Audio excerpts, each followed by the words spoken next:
Maryland voters prepare to cast their ballots. Good evening. This is CTV News for Monday, April 25th. I'm Patricia Vallone. Glad to have you with us tonight. Well, just a day away from Maryland's primary, and one of the contests getting a lot of attention is the Democratic U.S. Senate race. CTV's Karen Adams has more.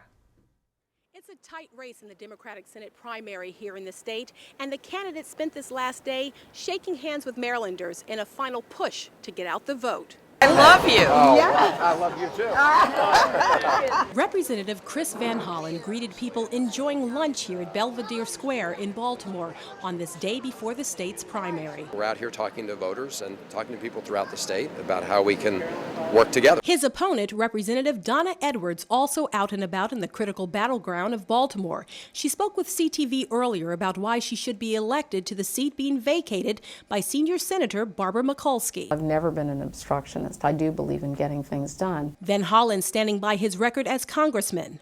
They want somebody who has a track record of delivering on progressive results and a vision. The people I spoke with here at Belvedere Square are ready to cast their ballot. However, GINA Queen hasn't made up her mind in the Senate race. Not quite yet. I saw the signs, so not quite yet, still deciding. Some are even excited about tomorrow's primary. I'm pretty excited about it, but these guys I'm fine with. About the presidential race, I'm skeptical about. I'm very excited because Maryland actually is getting some play this year in the presidential election, because usually, you know, it's sort of like a non-event by the time it gets to us. Karen Adams for CTV News. Meantime, with a high early voting turnout in Prince George's this year, local election officials are expecting the polls to be busy tomorrow. Latifah Majid has more. That's right, Maryland voters have many choices to choose from, and tomorrow they will pick which candidates they feel should represent their party in the November general election. Maryland voters will cast ballots for presidential, U.S. senator, and congressional candidates, as well as the nonpartisan Board of Education.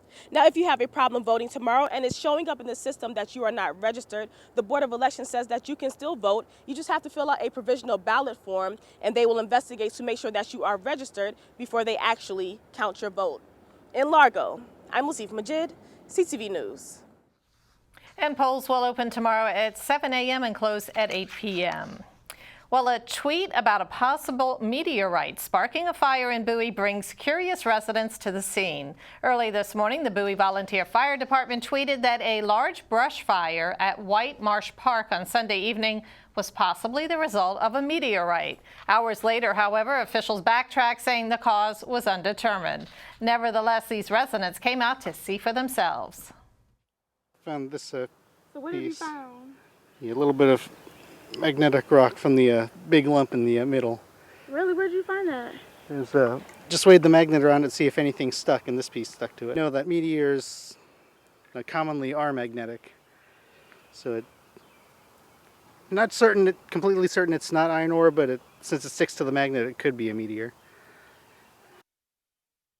And no word yet on the official cause of the fire.